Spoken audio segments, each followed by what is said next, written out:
Assim que retornamos.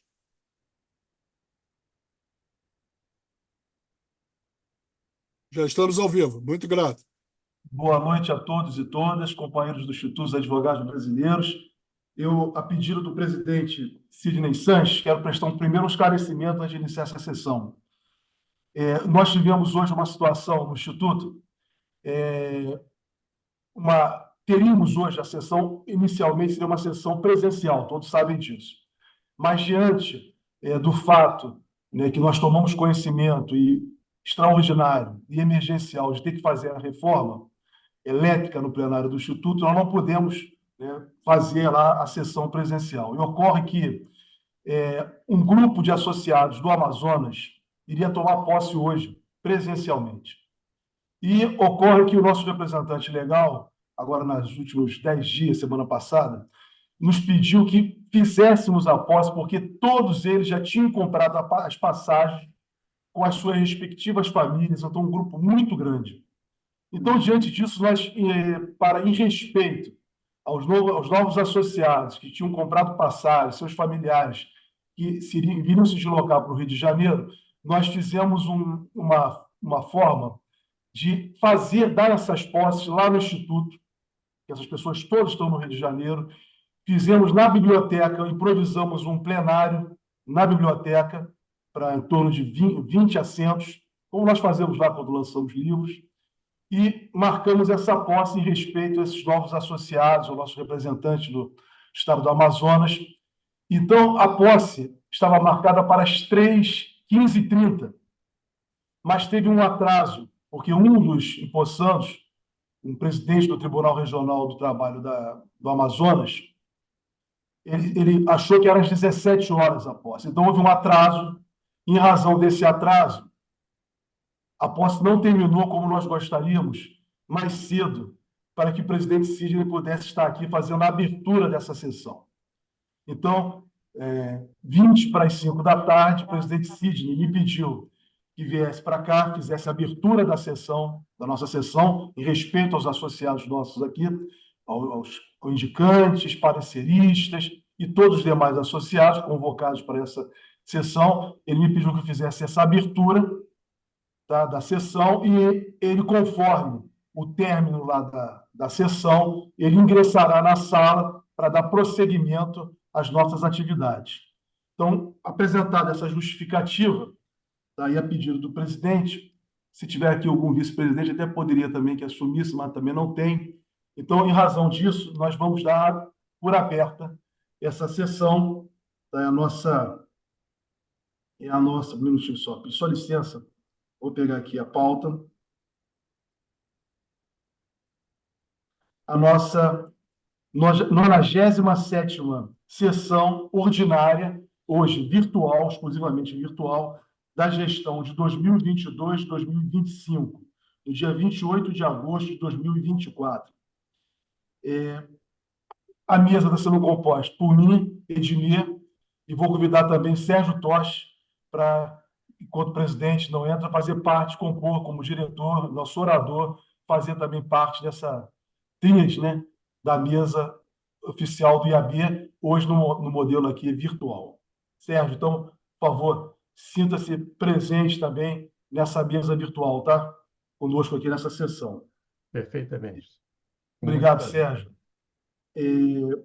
Expediente. Hoje estou fazendo aqui um papel duplo, tá? Então, hoje nós temos, dentro do nosso expediente, aprovação de atas, proposta de novos sócios para serem lidos, uma indicação, cujo indicante é o doutor Arnon. Temos também um parecer na ordem do dia, que o doutor Ricardo também está na sala, na ordem do dia, um parecer. Temos aprovação de novos sócios e lista de livros para a biblioteca. Quero aproveitar também a oportunidade que foi pedido, vou fazer agora na abertura e vou fazer também no final, tá? Uma solicitação feita pelos membros da Comissão de Direito Tributário. Eles estarão lançando um livro, membros da comissão, um livro que é Temas Contemporâneos de Direito Financeiro e Tributário. O lançamento desse livro vai ser no dia 2, segunda-feira, às 19 horas, na livraria da Travessa do Leblon, Shopping Leblon, na Avenida Frânio de Melo Franco, 290. Tá? Então, é um livro que está sendo aí lançado pelo Instituto também, tá? Dos membros da nossa comissão. Vai ser na próxima segunda-feira, repito, na livraria da Travessa do Leblon, às 19 horas. Feito esse esclarecimento, esse pedido, que no final nós vamos reiterar também, é importante que a gente possa estar prestigiando nossos colegas. Então, passamos aqui aos pontos da nossa pauta. O expediente, nós temos aqui atas para leitura. Ata da 90ª sessão ordinária híbrida, realizada no dia 3 de julho de 2024. Ata da 91ª sessão ordinária híbrida, realizada em 10 de julho de 2024. Ata da 92ª sessão ordinária híbrida, realizada no dia 17 de julho de 2024. E ata da 93ª sessão ordinária híbrida, realizada no dia 24 de julho de 2024. Edmir, essas são as atas que nós temos aqui. Dando prosseguimento à pauta, proposta de novos sócios para serem lidos. Temos 2 novos sócios efetivos, um pelo Rio de Janeiro, que é o doutor Caio Henriques Duarte Lisboa, proponente doutor Márcio Ladeira Ávila e doutor Adilson Rodrigues Pires, doutor Adilson, o nosso diretor e presidente da Comissão de Direito Tributário e Financeiro, e o doutor Márcio Ladeira Ávila, presidente da Comissão de Direito Aduaneiro e Portuário. Segundo membro, cujo nome está sendo lido, é o doutor Roberto Matinier Gadeben, proponente doutor Nilson Vieira Ferreira de Melo Júnior e o doutor Luiz César Martins Lopes. Próximo ponto da pauta, é a indicações. Doutor Arnon está na sala, já vejo o doutor Arnon aqui. Tá? A doutora Késia também, seja bem-vinda. Doutor Luiz Camargo, bem-vindo também, nosso representante no Distrito Federal. Paulo Leal, nosso representante no Rio Grande do Sul. Doutora Ana Amélia, nossa vice-presidente. Então, vamos lá. Arnon, a indicação. Em seguida, nós vamos prosseguir para a indicação, Arnon. Boa noite, doutor Jorge Polena, boa noite a todos. Bom, é o seguinte, foi afetado o tema 1225, relativo às pessoas de direito público e as de direito privado, prestadores de serviço público, responderão pelos danos que seus agentes, nessa qualidade, causarem a terceiros, assegurado o direito de regresso contra responsável nos casos de dolo ou culpa. Tem acontecido. Há um número grande de ações que foram dadas entrada contra a concessionária, e quando chega lá na frente, a concessionária está falida. Então, tem que redirecionar contra o ente público. Então, esse é o tema e que a gente faz essa sugestão de indicação e para que o IAB funcione como amigo nessa questão, que é uma questão muito relevante, que envolve principalmente o interesse de pessoas menos favorecidas. Então, está posto nessa indicação, é basicamente isso. Arnon, essa indicação vai para que comissão? Direito administrativo. Direito administrativo? Direito processual civil também? Ou não? Não, acredito que não. Administrativo?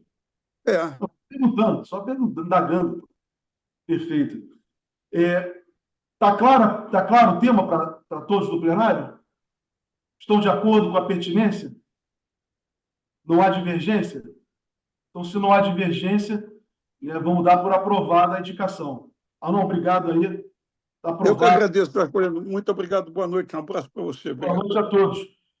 A doutora Ana Amélia está aqui na sala, nossa terceira vice-presidente. Eu vou passar para ela aqui a presidência da Amélia em conjunto. Tá? Eu expliquei que aconteceu um fato extraordinário. Fica despreocupado, mas tá, que eu vou fazendo aqui a condução, mas eu vou seguindo aqui a nossa hierarquia do IAB, tá? Convocando a Ana Amélia para presidir a sessão e vou orientando aqui com ela esses trabalhos. Nós tivemos um problema lá no IAB, você não estava na sala, na abertura, tá? E o Sidney não pôde entrar a tempo. Talvez ele venha entrar ao longo da sessão. Tá? Ele entrando, ele assume. Então, você fica conosco aqui, tá, Anamélia? Presidindo essa sessão aí, eu vou só fazendo aqui, apregoando, então, os pontos da pauta, tá? Se assim for possível. Está de acordo, Anamélia? De acordo. Perfeito. Então,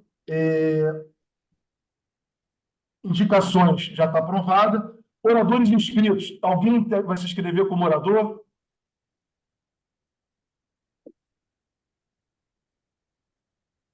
Não há oradores inscritos hoje, pô? Edmundo, não? Esbiro? Não há? Ana Amélia, então, avançamos, presidente. Avançamos. Obrigado, presidente. Então, vamos lá. Parecer. Então, presidente, vou apregoar o parecer, tá? Apregoar o Ok. parecer. Parecer nas indicações. São duas indicações, tá? Indicação 44 de 2023 e 3 de 2024. O autor da indicação é o doutor Sérgio Luiz Pinheiro Santana, não está na sala. Ele justificou no grupo lá de presidente de comissão que ele estaria participando de um evento, tá? E pediu para justificar a ausência dele. Talvez ele venha participar ainda, mas vamos ver. A matéria: análise de constitucionalidade e dos impactos das propostas de alteração do regime jurídico do Banco Central do Brasil.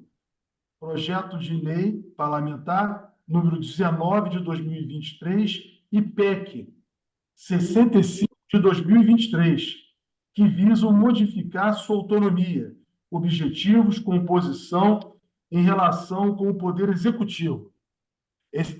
Principalmente essa PEC 65 está em maior debate aí na sociedade, né? Aquela que quer botar o Banco Central não mais como autarquia, mas como se fosse uma empresa pública. Já tiveram a quebra já deram autonomia para o Banco Central, até demais, mas agora querem tornar uma empresa. Relator da indicação, para as duas indicações, né?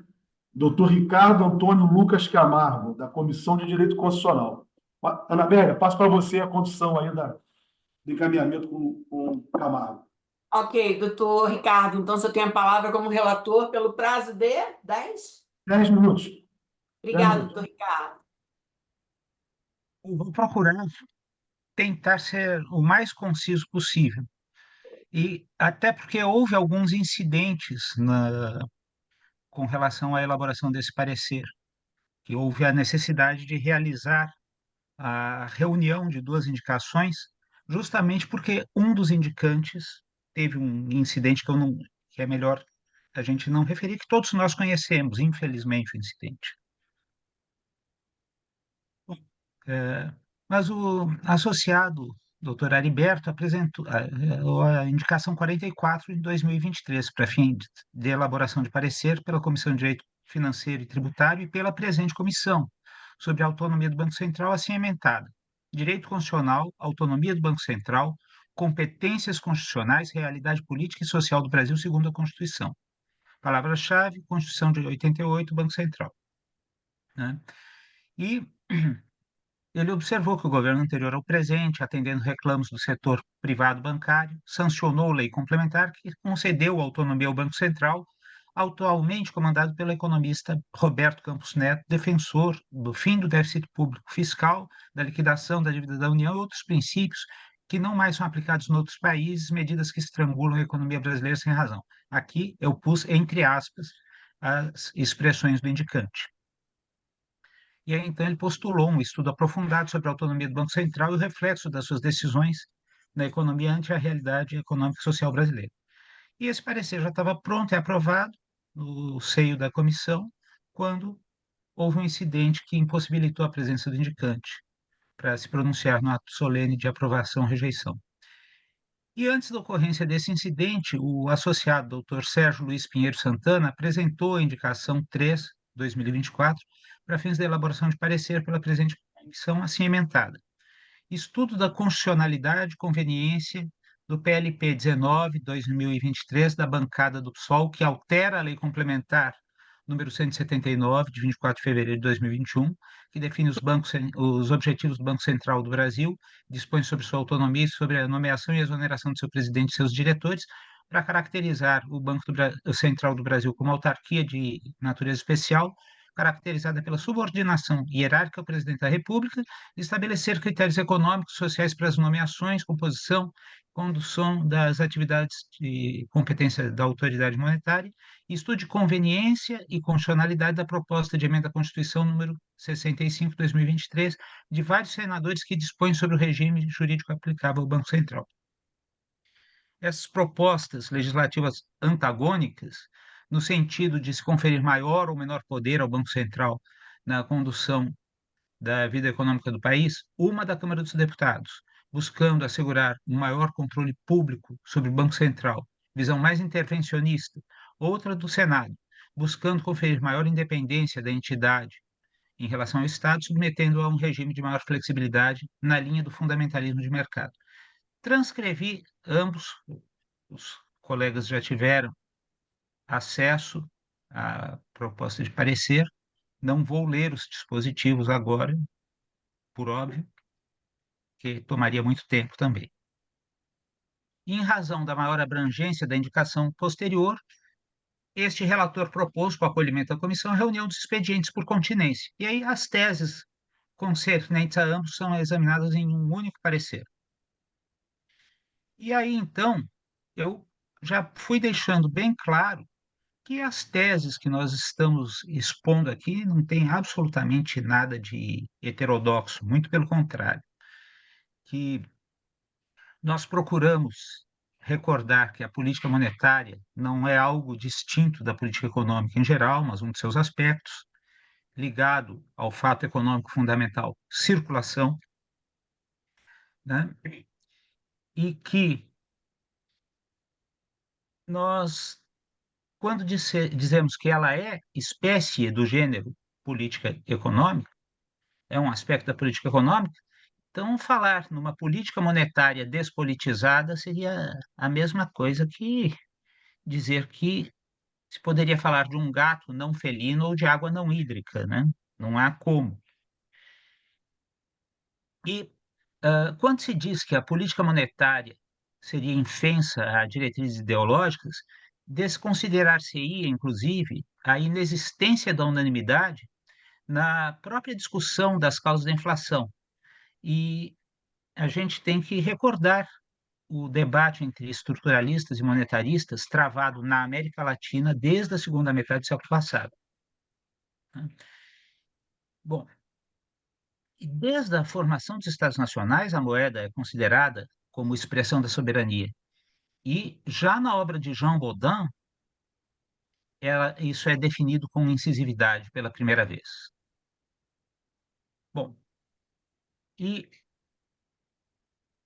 é bom a gente recordar que a moeda sempre vai ter essa característica a partir de uma definição jurídica. Não existe um objeto que, por sua natureza, seja moeda. E a própria criação do Banco Central Europeu com o poder de emissão do euro foi identificada por Eugênio Picozza como perda da soberania monetária a favor do órgão supranacional. E o Brasil ainda não integra, que eu saiba, né, nenhuma entidade supranacional com poder de emitir moeda própria. E cabe à União legislar sobre moeda nos termos do inciso 6º do 22 da Constituição. Aí eu refiro as razões históricas para a concentração do poder de emissão de moeda nas mãos do Estado. Recordo, inclusive, um estudo que Copérnico, aquele mesmo da astronomia, o Copérnico fez em relação aos problemas que eram enfrentados pelos comerciantes no Reino da Polônia por causa da multiplicidade de moedas que então existiam e tal. E justamente por conta do caráter algo sedutor das teses que se tem suscitado em torno da desestatização do dinheiro. E, bom, quais que sejam as posições doutrinárias que se tenha, o fato é que moeda só pode ser emitida pelo poder público, de acordo com o direito positivo vigente, E esta atribuição do poder de emissão à União está posta no inciso 7º do artigo 21 da Constituição. E pacífico que o Banco Central não deixou de ser instituição do Estado, embora tenha deixado de ser considerado instituição de governo por causa da Lei Complementar 179 de 2021, lembrando a decisão do Supremo nesse particular. E se é instituição do Estado, ele tem que estar localizado necessariamente em uma das funções referidas no artigo 2º da Constituição Brasileira de 88. Por mais que se critique a ideia de que isso parece um pastiche laico da Santíssima Trindade, o fato é que o poder do Estado só se distribui por executivo, legislativo e judiciário, né? O campo de atuação do executivo é definido por exclusão, ou seja, o que não é do legislativo e o que não é do judiciário necessariamente será do executivo. Pois bem, e a separação de funções ou poderes é considerada tão essencial à caracterização do Estado de Direito que o poder constituinte originário, por bem houve imunizá-la a alterações que fossem tendentes a suprimi-la ou, o que vale o mesmo, a comprometer o próprio equilíbrio entre os poderes. Bom, se é próprio do executivo exercer a atribuição de administrar a res pública, o que significa aplicar lei de ofício sem provocação anterior, o Banco Central, mesmo com todas as peculiaridades que tem, não deixa de integrar o executivo. Tanto que se conferiu com validade pronunciada pelo Supremo Tribunal Federal ao seu presidente o status de ministro de Estado. E na condição de autarquia, ele faz parte da administração pública. Tendo personalidade de direito público, ele pode exercer, pois, as prerrogativas inerentes à coação e, podendo exercer a força nas hipóteses e na forma que a lei dispõe, nós temos, então, que é próprio próprio de evitar-se a, a banalização do exercício da força pelos particulares, a concentração desse poder no poder público. Isto não tem nada de absolutamente novo. Pode-se ler Hobbes ou Weber, dá na mesma, com relação ao tema do monopólio do exercício da coação. E ele tem ainda capacidade normativa, então, poderes fiscalizatórios, poderes sancionatórios, uma série de poderes, enfim, que são próprios de um ente que atua em nome do Estado, exercendo coação, pois. Diferentemente do que ocorre com as entidades da administração indireta, sob a forma empresarial, seja a sociedade de economia mista e a empresa pública, que são entidades de direito privado, e que, por serem entidades de direito privado, a elas não cabe atribuir poderes de coação. Pois bem,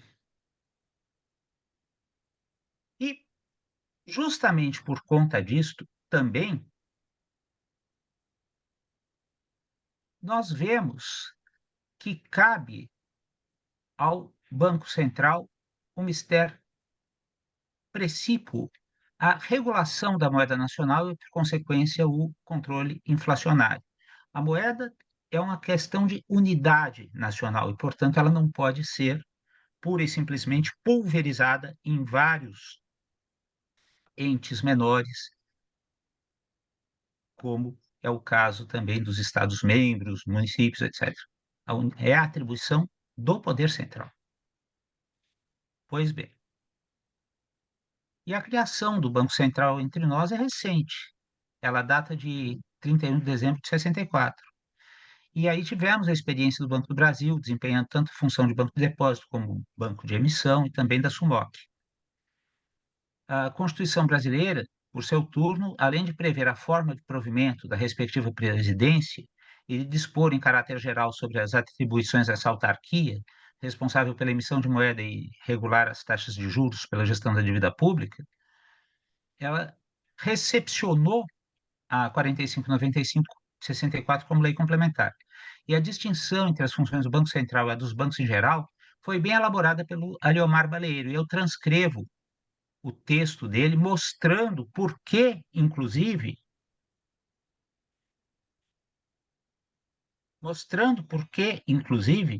nós temos que tratar este tema como sendo uma questão de governo. Entretanto, não foi assim que o Supremo Tribunal entendeu na ação direta de inconstitucionalidade 6696, relatada pelo ministro Luiz Roberto Barroso. Pois bem, e são várias questões que podem ser postas a partir dessa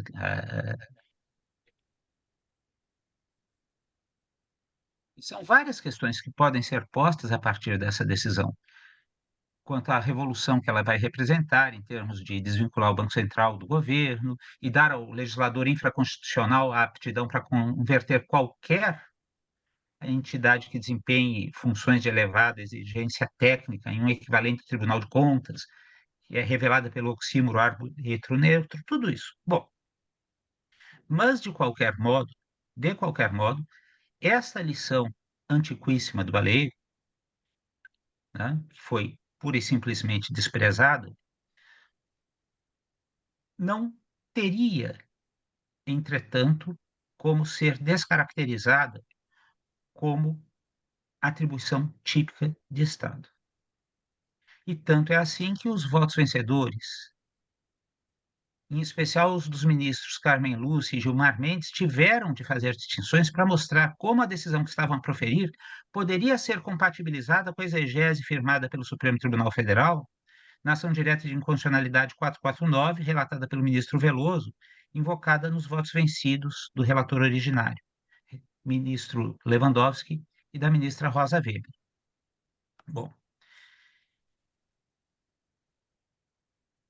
pois bem, de qualquer modo, o atribuir ou subtrair independência ao Banco Central, para o Supremo foi considerado matéria incerta na liberdade e conformação do legislador. Entretanto, alguns dos votos vencedores deixaram claro que essa independência não significa onipotência.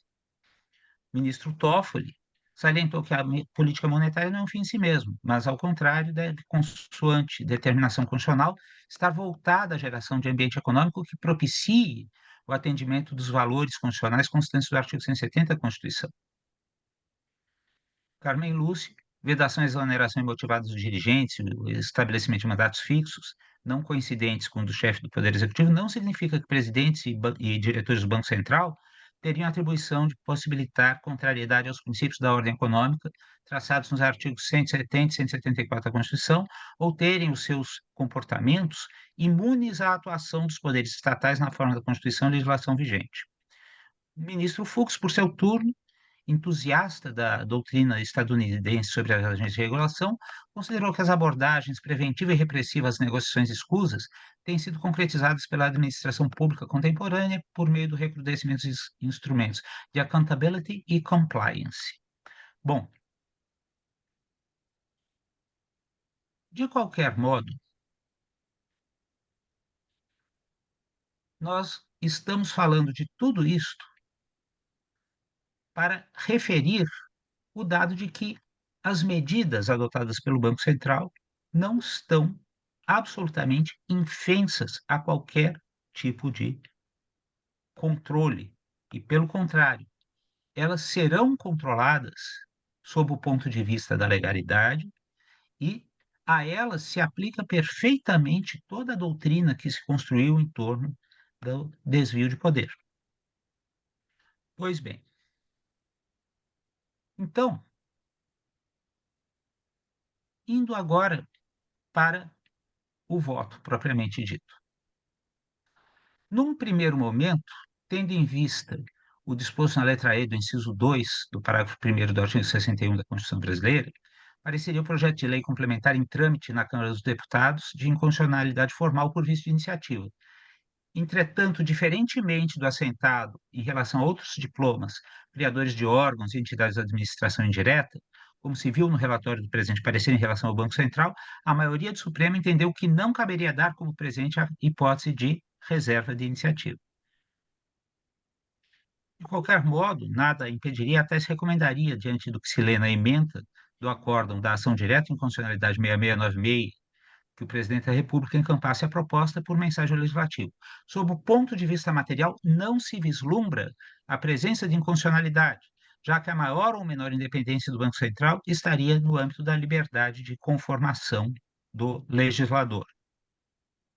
Há ainda a previsão de vedações voltadas a impedir a presença na direção da autarquia de titulares de interesses submetidos ao controle desta e a utilização no mercado de informações privilegiadas. Então, há várias aqui sugestões no projeto que eu não vi realmente inconstitucionalidade.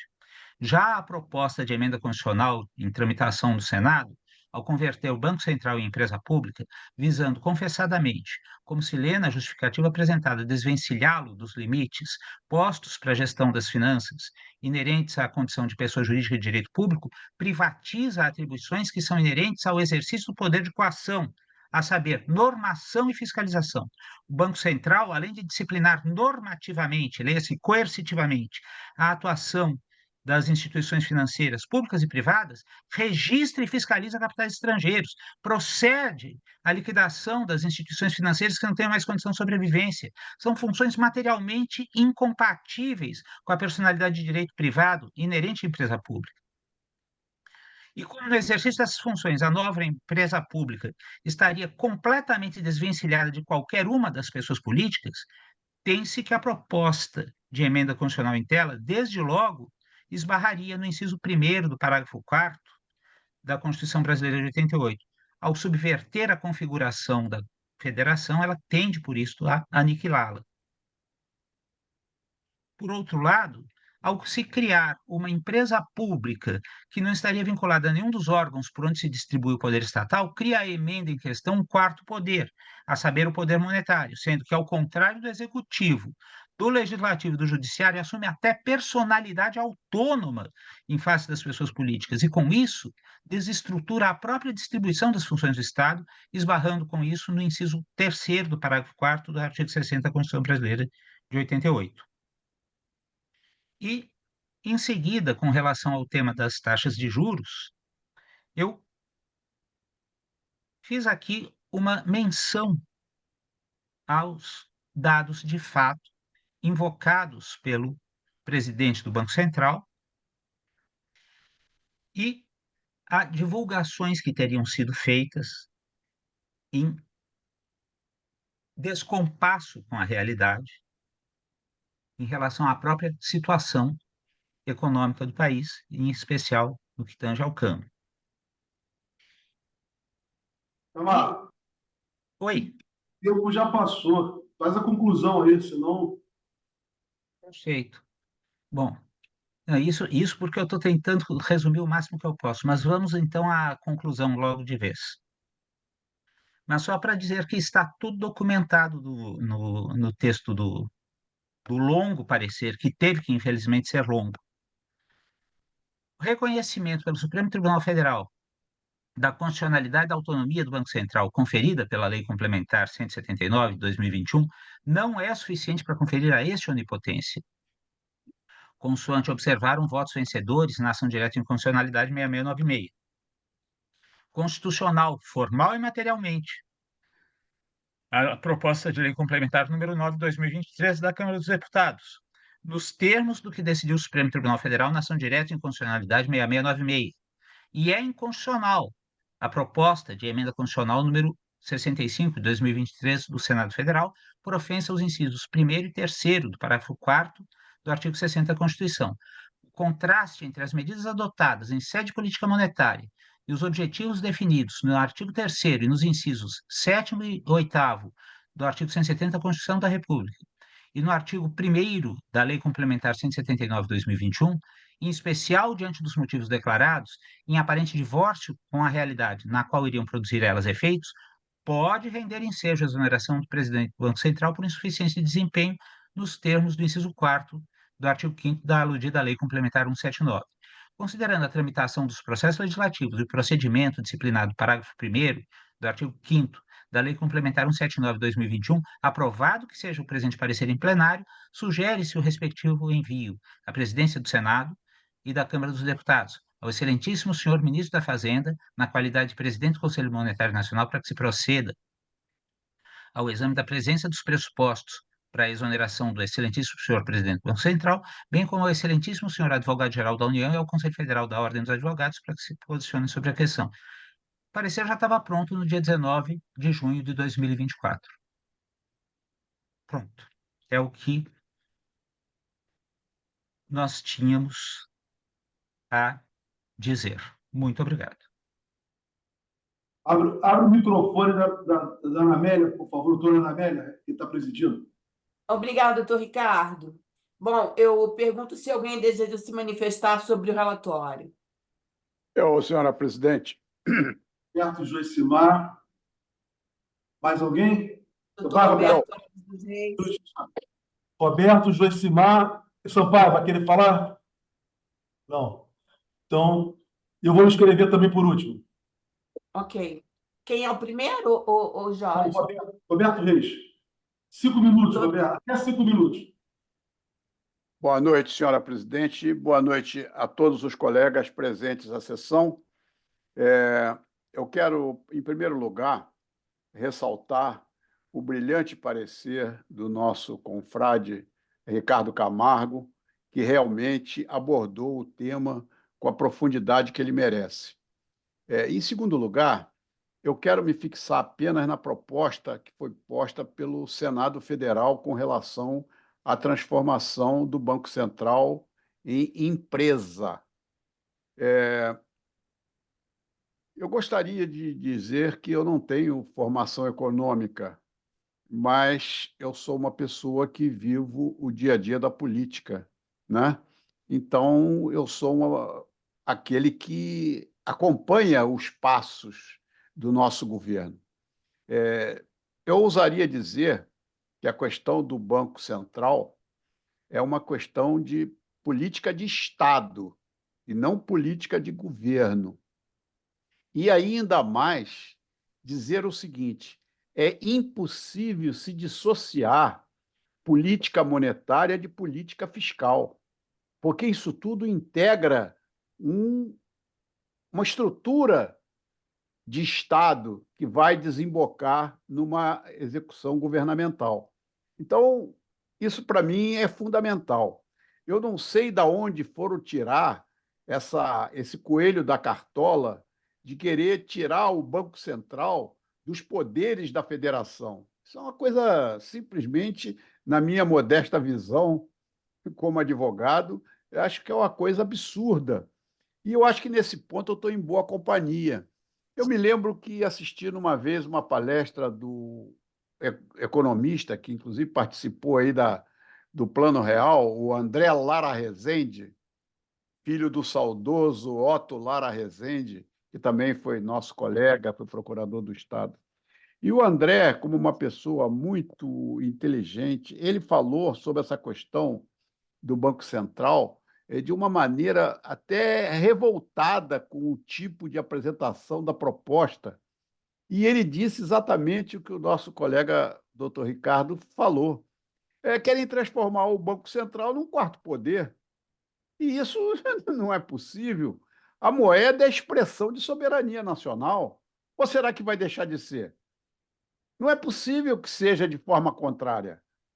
Então, me parece que essa é uma das muitas invenções dos ultraliberais e dessa entidade que eu considero uma entidade etérea chamada mercado, que quer conduzir o país para os ideais egoísticos, porque o ultraliberalismo quer exatamente isso. Ele olha para dentro do seu próprio umbigo. Então, eu não posso permitir, não como economista, mas como advogado, entendendo o que é democracia e o que é república democrática, eu não posso entender que uma expressão de soberania nacional, como é a moeda, seja entregue na mão de uma empresa, ainda que seja empresa assim ou empresa assada. Não é possível isso. Eu acho essa proposta indecorosa. Senhora presidente, é somente isso, e eu quero manifestar a minha total resignação do Congresso Nacional ainda admitir esse tipo de discussão, porque isso era uma questão que tinha que ser barrado na Comissão de Direito, na CCJ do Senado, por tão absurda que é. É somente isso, senhora presidente. Muito obrigado pela atenção, agradeço a todos.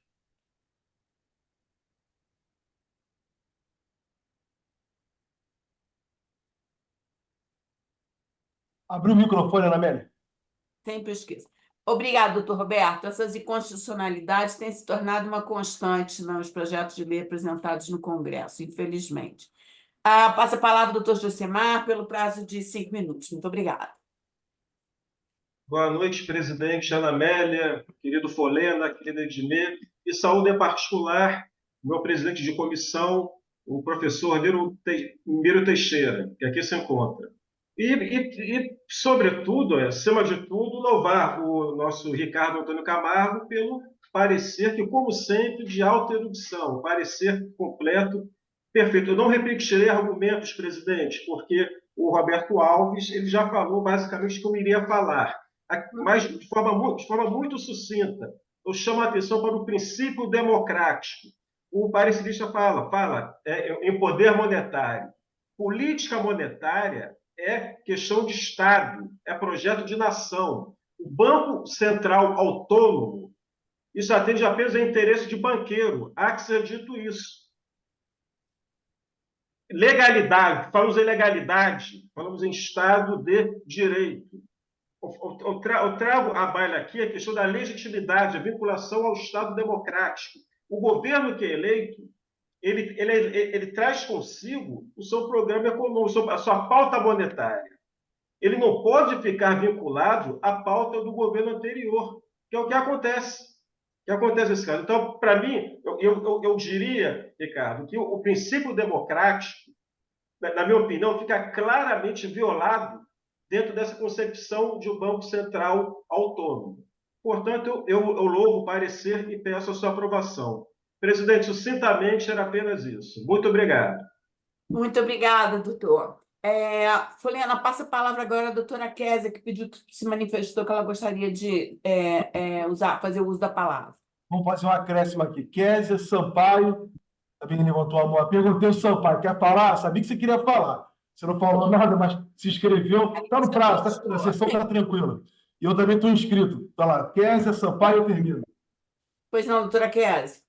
Boa noite, presidente. Boa noite, mesa, todos. Me ouvem bem? Vou fazer breves considerações. Primeiro, parabenizar o doutor Ricardo pelo belíssimo parecer. Confesso que não tive condições de ler o inteiro teor, fui acompanhando aqui o raciocínio de uma profundidade assim, fantástica. E também, compartilhando do pensamento do colega Joicimar, eu não vou repetir pensamentos aqui, mas dar uma ideia da profundidade e dizer também da minha inquietação, particularmente. Não tenho formação em economia, mas tenho uma tendência ao estudo da análise econômica do direito. Isso me assusta um pouco com essa tendência neoliberal um pouco mais agressiva. E aí eu queria só pontuar, porque nós estamos falando aqui sobre uma mudança de mentalidade, é um instituto que tem uma ingerência muito grande, a gente precisa ter essa representatividade cada vez maior, e me causa um espanto mesmo, uma inquietação técnica quanto a esse conteúdo, quando a gente percebe que Luiz Carlos Bresser Pereira, o criador de toda essa mentalidade, né, um mentor de um neoliberalismo, ele olha para essa história hoje e imagina que quem pensou que o neoliberalismo iria resolver todos os problemas do mundo, parou para pensar hoje que, de fato, precisa de algumas balizas. E essas balizas, naturalmente, precisam ser colocadas mediante a Constituição Federal.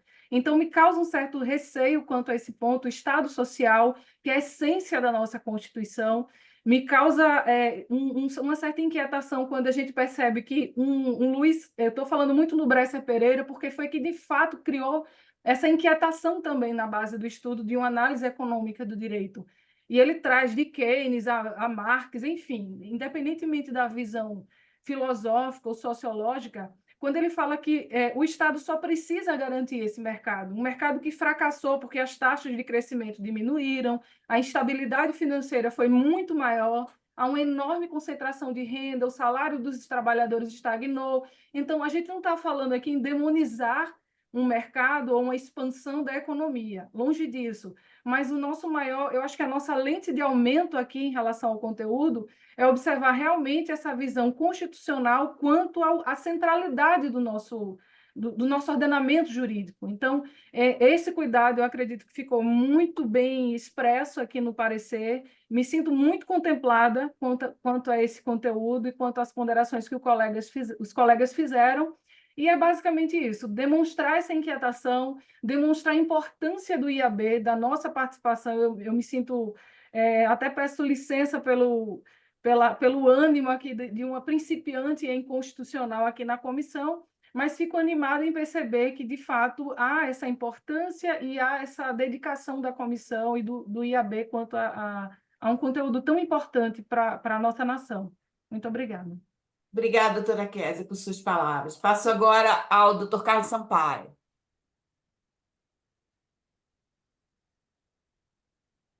Abriu o microfone de Sampaio, Renatão. Ok, obrigado, senhora presidente. Saúdo em nome de quem saúdo a todos os presentes. Primeira coisa que a gente tem que lembrar é que, em política, muitas vezes, o que se fala, o que está escrito na justificação do projeto de lei, o que os deputados e senadores falam com relação ao projeto, não tem nada a ver com a realidade dos fatos.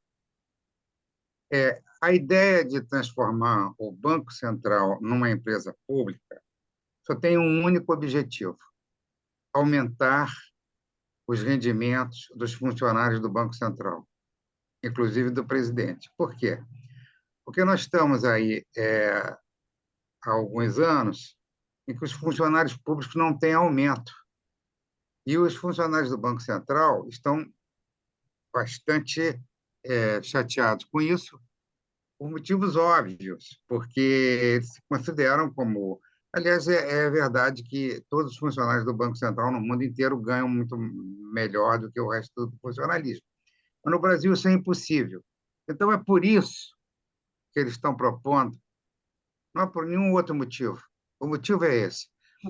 Eu sempre fui favorável à autonomia do Banco Central, mas o Banco Central tem que ser uma autarquia, não pode ser uma empresa. Seria um absurdo. O Banco Central é um órgão de Estado, como foi dito aqui. Então, o projeto de transformar o Banco Central numa empresa é absolutamente inconstitucional e é totalmente, eu diria até,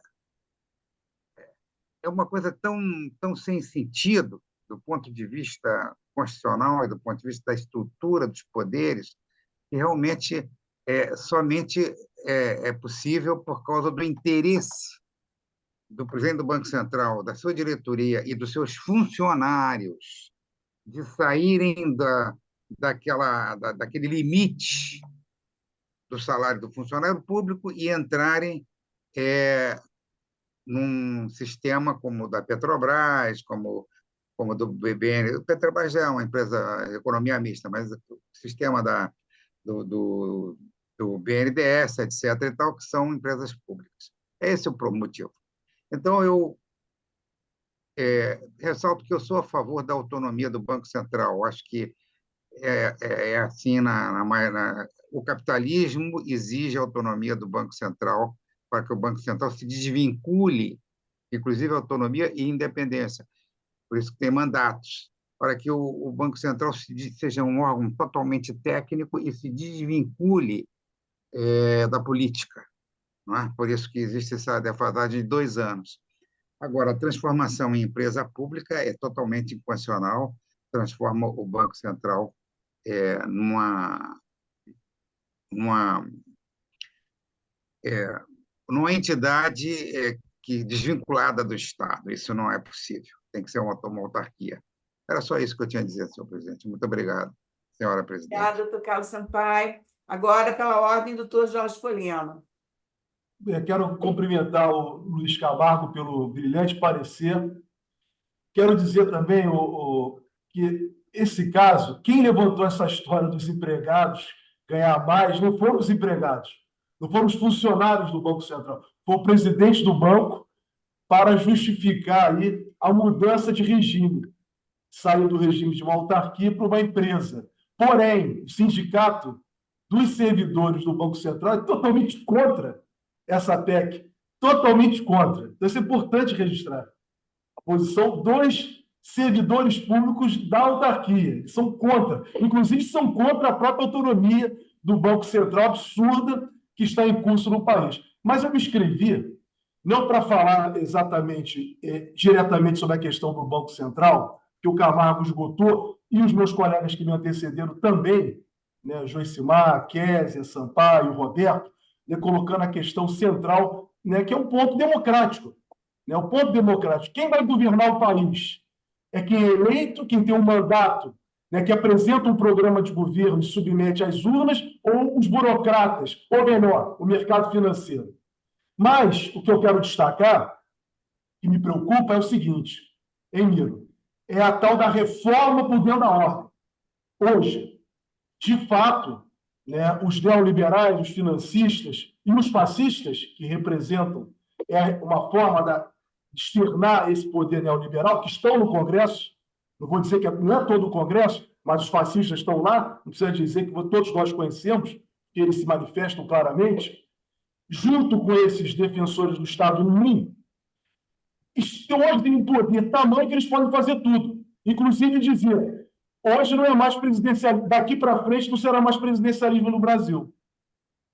Não será mais presidencialismo. Como fizeram com a tal das emendas impositivas. As emendas impositivas, tanto a emenda 85 quanto a emenda 100, são inconstitucionais. Da mesma forma que essa PEC, porque atentam contra o princípio da separação de poderes. Ou seja, nós estamos diante dessas reformas feitas por dentro da ordem, que vem desde o impeachment da presidenta Dilma, o devido impeachment da presidenta Dilma, o CEF. O que está causando ao país é isso que nós estamos vendo. Um desmanche da ordem constitucional brasileira por uma maioria que desrespeita a própria ordem constitucional, não respeita as cláusulas pétreas. E aí tem uma crítica a nós aqui no próprio Instituto. Tem alguns colegas que às vezes dizem tudo vocês vêm com cláusula pétrea para barrar PEC, para barrar propostas de emenda à Constituição. Eu já ouvi isso da Comissão de Direito Constitucional. E, sinceramente, é um absurdo, porque cabe a nós, no Instituto dos Advogados Brasileiros, como princípio básico que temos, está escrito lá, o Instituto vai fazer a defesa do Estado Democrático de Direito. Defender o Estado Democrático de Direito é muito mais do que se possa imaginar. É defender a ordem constitucional, a rigidez da ordem constitucional, como ela nasceu, nos seus princípios fundamentais.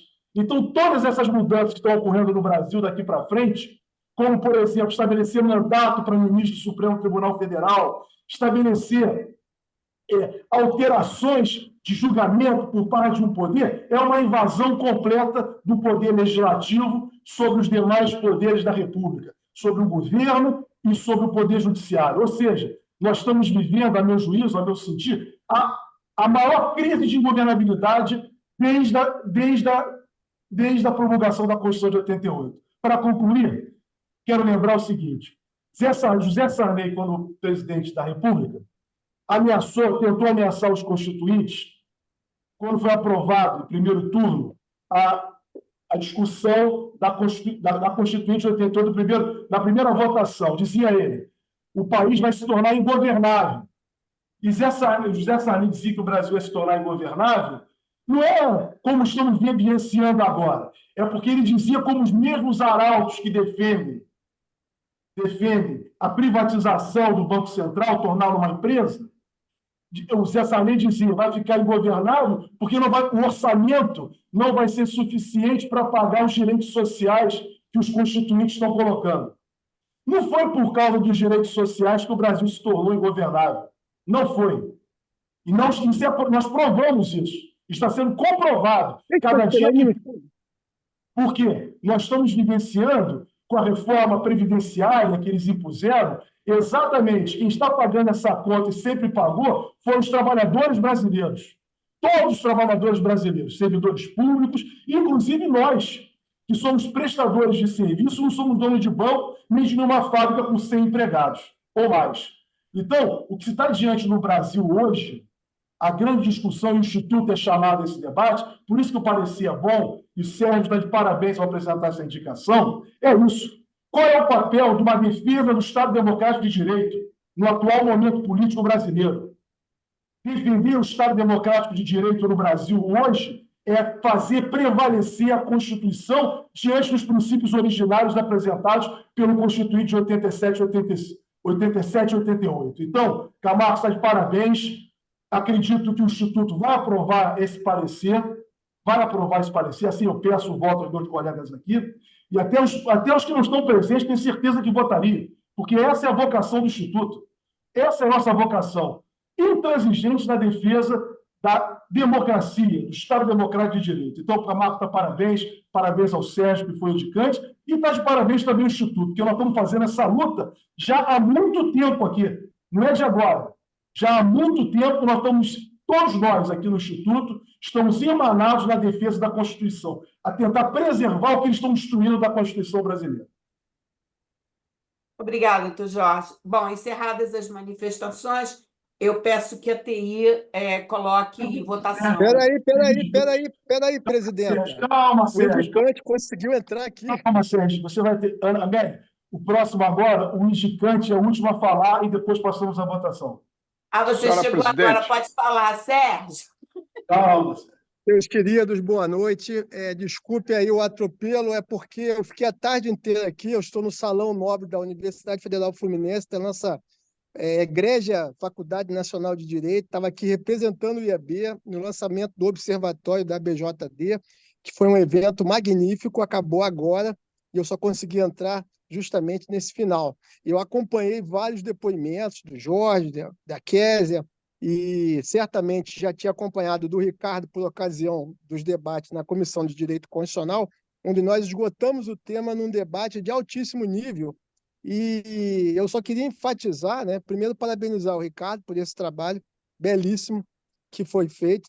Segundo, dizer, meu querido Sampaio, que os servidores do Banco Central não têm nada a ver com isso, eles não têm a mínima ideia em relação a isso, eles não têm debate acumulado em relação a isso. Pode ter um ou outro que acha que isso vai ter melhoria salarial, mas eles não estão no cerne do debate. Meus colegas procuradores do Banco Central não concordam com isso, os que eu conheço, que eu tenho contato, servidores que eu conheço também não têm concordância com isso, o sindicato não tem concordância com isso. Isso é uma questão do mercado. O mercado ele tem essa capacidade de apresentar essas propostas com interesse muito voltado para os seus interesses e pouco voltado para os interesses nacionais. Então, meramente, aquilo ali significa um jogo de oportunidade. Essa falácia de autonomia, de independência, isso daí o Jorge já esgotou, eu não vou repetir, mas isso aí claramente não tem nada a ver com o desenvolvimento nacional, com um projeto de políticas públicas, de continuidade. Eles não têm ideia do que é política de Estado, eles têm interesse na política de continuidade dos seus interesses.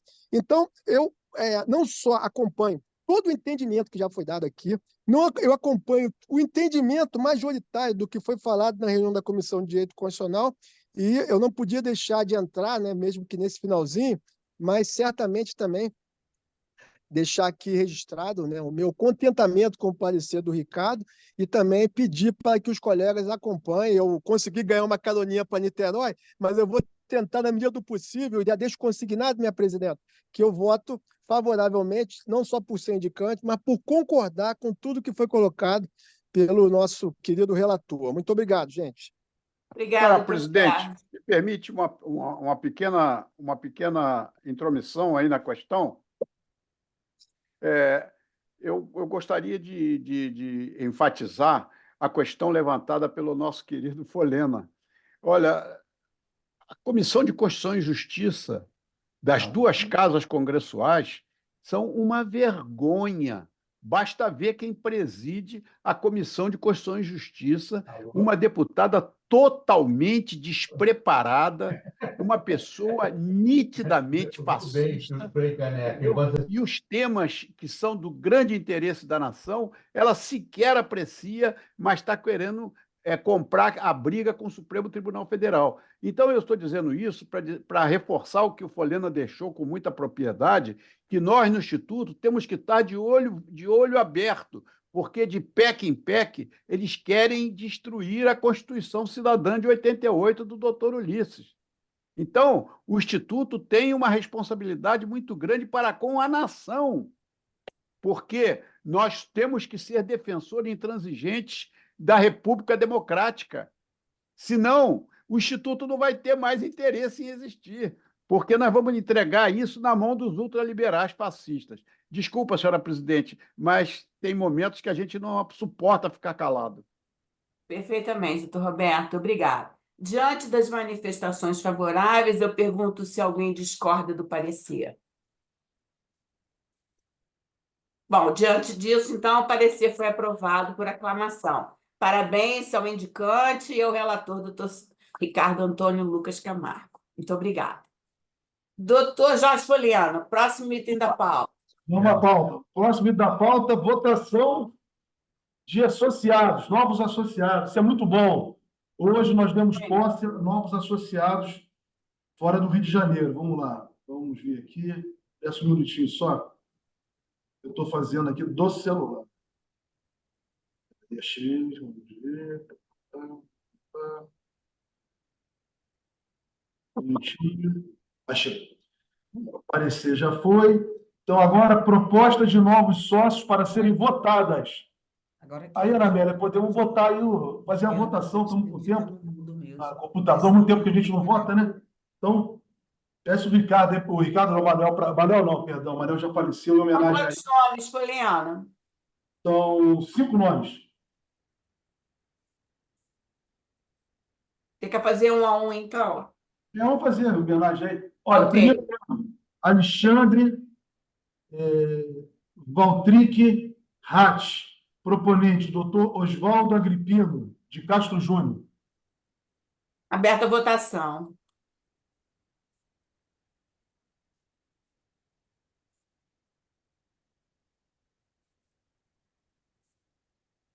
A TI pode encerrar? Ou já todos votaram? Doutor Paulo Leal não foi aberto para ele, TI.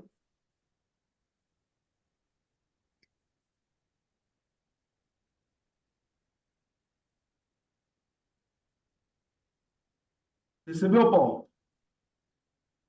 Se opõe ao nome? Não. Ok. Próximo nome, Foliano. Próximo nome, doutor, membro efetivo, tá? Do Rio de Janeiro. Doutor André Gomes Pereira.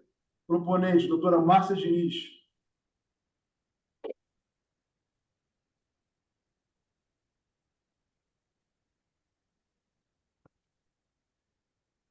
Doutor Paulo, recebeu?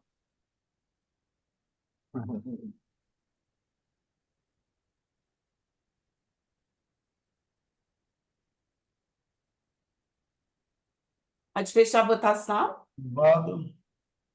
Próximo nome, terceiro nome. Membro efetivo, doutora Gabriela Passani Medina. Proponente, doutora Érica da Silva e doutor Antônio Carlos Esteve Torres. Agora é só votação. É.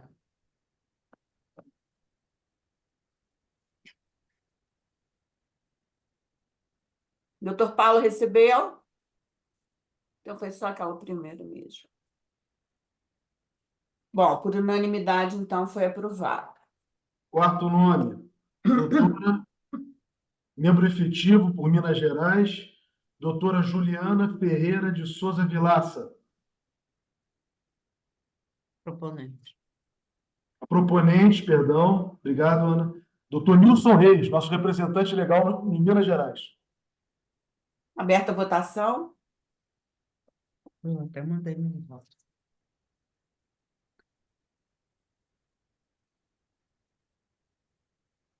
Todos votaram? Bom, então aprovado por unanimidade. Último turno. Doutor Marco Rodrigo de Souza Costa, membro efetivo do Rio de Janeiro, proponente, sou eu, Jorge Rufo Fernandes de Oliveira. Aberta a votação.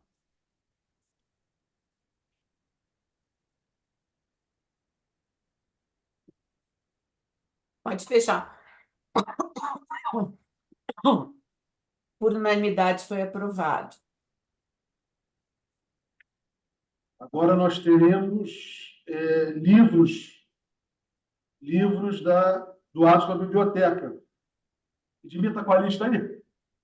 Não, não estou, não. Eu vou ler aqui então, um minutinho só. Vou pedir licença mais uma vez, que eu acabei. Vamos lá, livros. Desculpa, na próxima eu. Livros. Doação do consórcio Rogério Ribeiro Domingues, da posse dos interditos no uso capião, editora Lene Yuris, 2024, Rio de Janeiro. Doação da consórcia Daniele Garcia, Guiocombo, segurança e transição energética, a sustentabilidade do setor de energia, Rio de Janeiro, Sinergia, 2024.